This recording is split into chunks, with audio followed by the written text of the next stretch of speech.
Ma'am, we've already conducted more oversight visits. No. It's a yes or no. Yes or no. Okay, Secretary Noem, this is my time to talk, not your time to talk. I reclaim my time. I reclaim my time.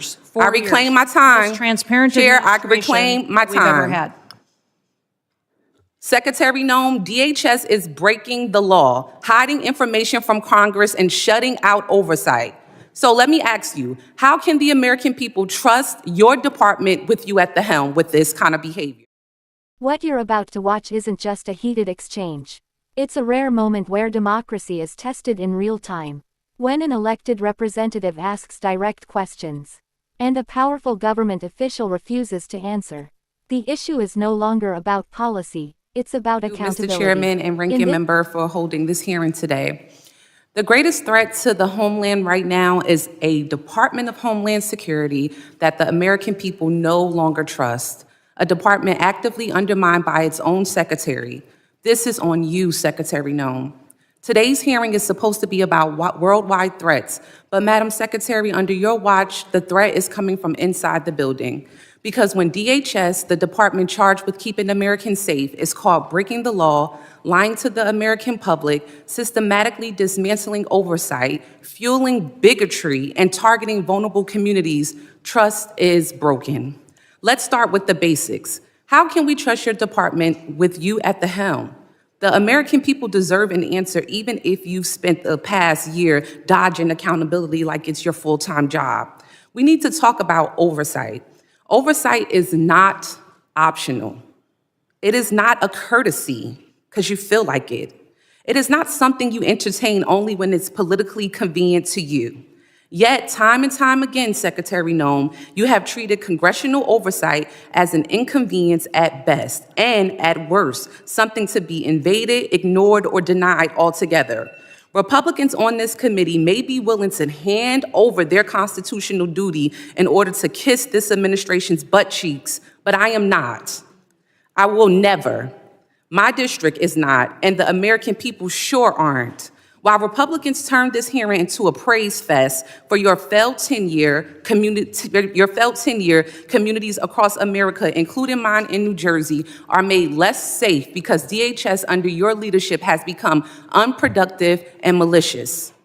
All of the thank you that we keep hearing from across the aisle, there's no thank you from me.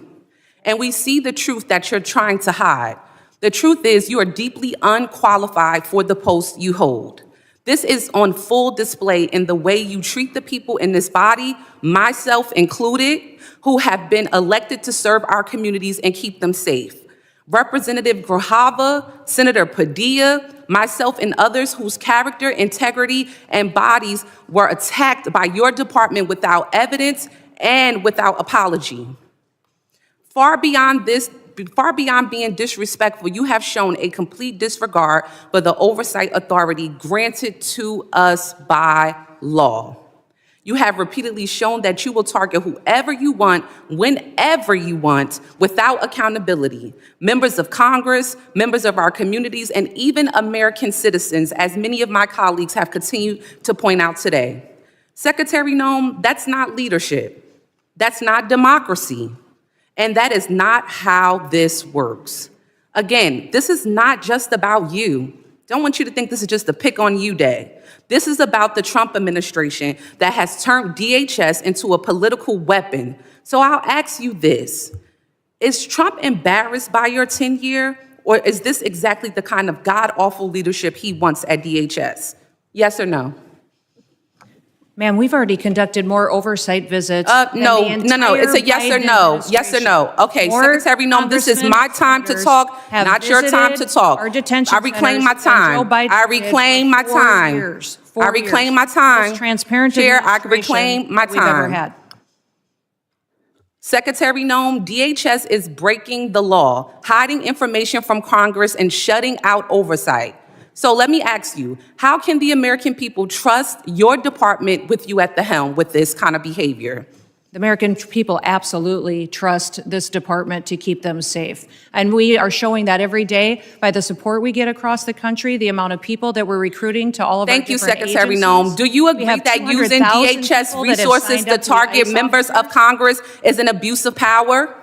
Excuse me, would you say that You again? would have heard me if you stopped talking If you and would listened to stop my talking questions. crazy, Do quit you making agree stuff up. that using DHS resources to target members of Congress is an abuse of power? We are not doing that. We are out there enforcing the law, doing our work, and we are allowing oversight Of course, we're not visits going to get any more than the answers. With entire that, Joe Mr. Biden Chairman, I administration yield did. back.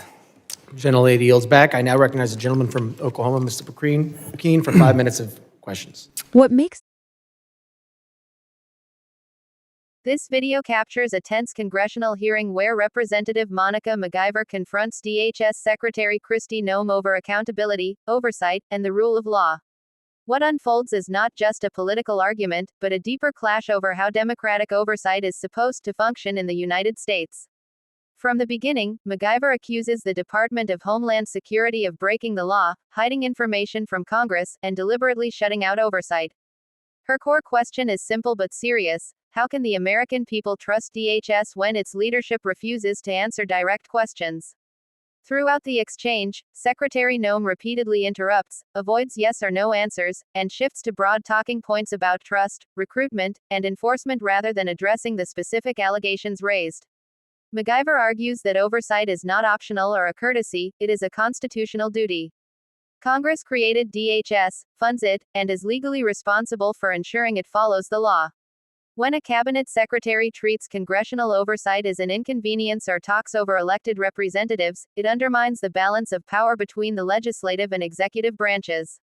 According to MacGyver, this behavior damages public trust and weakens democratic accountability. She goes further by accusing DHS under Noem's leadership of becoming unproductive, malicious, and politicized. She claims the department has targeted members of Congress and communities without evidence or apology, including elected officials whose integrity and safety were allegedly attacked. MacGyver frames this as a broader problem tied to the Trump administration, which she says has turned DHS into a political weapon rather than a public safety institution. The repeated phrase, "I reclaim my time," becomes symbolic. It is not merely about procedure, but about refusing to let a powerful official control the narrative by interrupting and deflecting. MacGyver insists on yes or no answers to emphasize that accountability requires listening and responding directly, not dominating the microphone.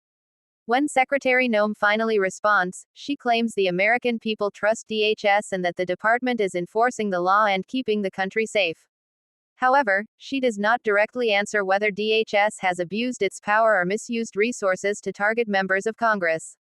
This avoidance reinforces MacGyver's argument that oversight is being ignored. The narration following the exchange explains why this moment matters beyond the hearing itself. It highlights a key civics lesson: democratic erosion does not usually begin with dramatic events like coups or tanks in the streets. Instead, it starts quietly through routine deflection, disrespect for oversight, and the normalization of unaccountable power. When executive agencies stop answering to Congress, they stop being accountable to the people. The video concludes by emphasizing that agencies like DHS hold extraordinary authority over people's lives, from immigration enforcement to surveillance and emergency response.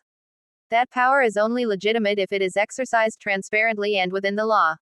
MacGyver's confrontation matters because it shows what accountability looks like when someone refuses to be talked over and insists that answers are owed, not optional. In essence, the video is not about personalities or political theater. It is about whether democratic institutions still function as intended, and whether those in power can be compelled to answer when they are accused of wrongdoing.